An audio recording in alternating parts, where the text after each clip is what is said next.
Diri sa may barangay Kanandog sa Banwa sa Murcia ang isa ka popular nga kapihan subong isa na siya ka campsite.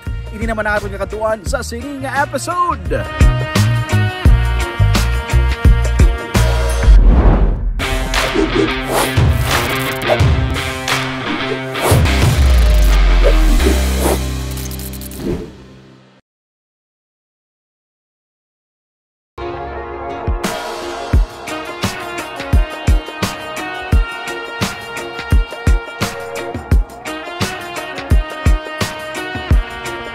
Ang ini nga mga deck nga nagatubang sa city lights kun gabi, nagahulat na lang sang imo nga tent nga itungtong diri kag camping chair samtang nagauyat sang matugnaw nga beer. Uko nagauyat sang tasa nga may kape samtang nagalantaw sa Mount Kanlandog ukon sa Mount Kanlaon. Ang Bisaya nga manok nga gintinola may dahon sang balunggay, kapayas kag paitan, nagaaso-aso, nagapangilay na sa imo. Ang bonfire area nakahanda na. Ang pulungkuan nga kawayan nagahulat man sa imo. Ang ipaamak nga mga kahoy nakatumpok na sa tunga. Ikaw na lang ang ginahulat nga magsindi kag mabatian na ang tingog sa mga nagakinadlaw, mga istoryahanay sang pangabuhi samtang yara sa idalom sa mga bituon. Kay man, open na for camping ang Española Farm sa Barangay Kanlandog sa Banwa sa Murcia. Sumugod October 1, open na ang ilang campsite due to public demand. Sino man abing hindi malingaw nga mag-camping diri kung amo sini katahom sang imo nga palibot. Imaginable ang area. Ara ka sa ibabaw sang hill nga napalibutan sa Mount Mandalagan, Mount Kanlaon kag Mount Kanlandog plus city lights pa kun gabi. Ang nagduga na decide nga idugang ang campsite. Kay damo-damo ang gusto mag-camp nga tapos ginapabra ko man sa mga padto suba kay ang suba ta tahon pag nag-virgin pag natum sa bahay. Nami paliguan pag niya. Nawag ng tubig tapos limpyo-limpyo pag siya. Si camping request ginagali sa mga tao nga nagakadto di. Kay tiyo no, city lights bi praktika no gid bi ang city lights so praktika lang gabi. May mga oras kang ini nga deck daw naga-serving a viewing deck para makit-an mo ang Balantak Falls kag iban pagid nga mga busay sa kabukiran.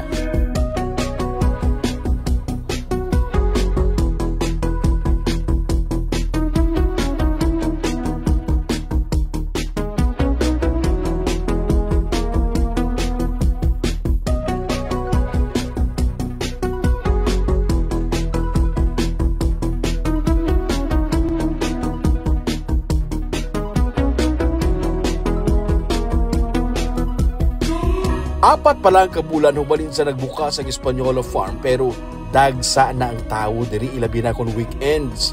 Ang iban alin pa sa norte kag sa sur kag nagakadto diri para makit-an ang popular nga Española Farm. Ibang liga to, Sagay, Escalante. Nakalabot na di.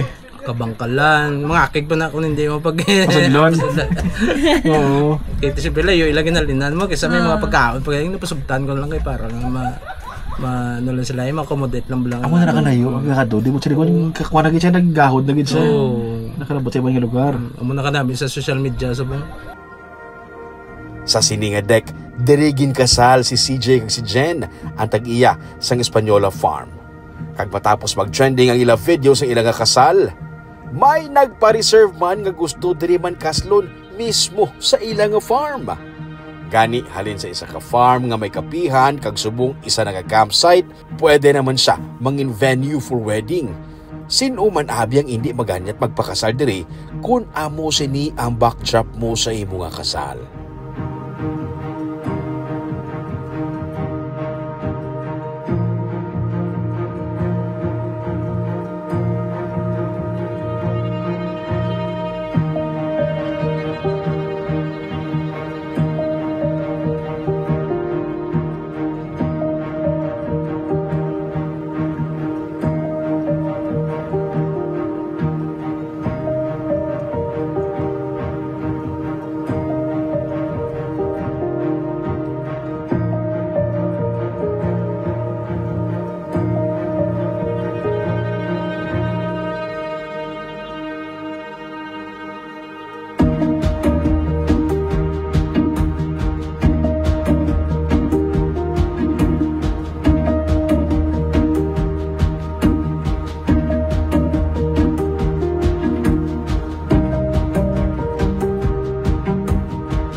Ang Española Farm, located sa Barangay Canlandog, halin sa highway sa Pandanon, liko ka pawala sa Bangga pa Canlandog.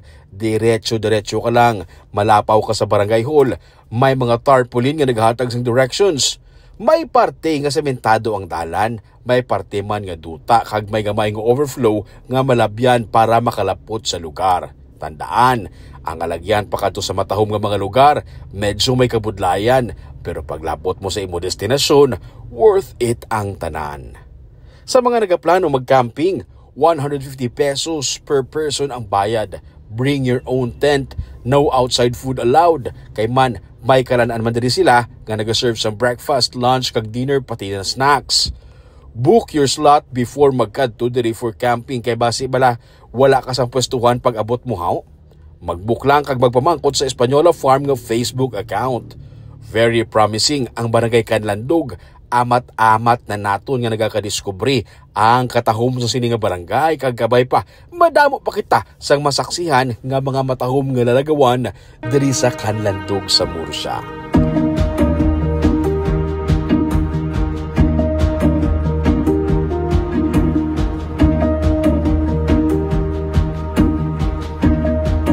Sige-sige lang sa pagpanglugayawon.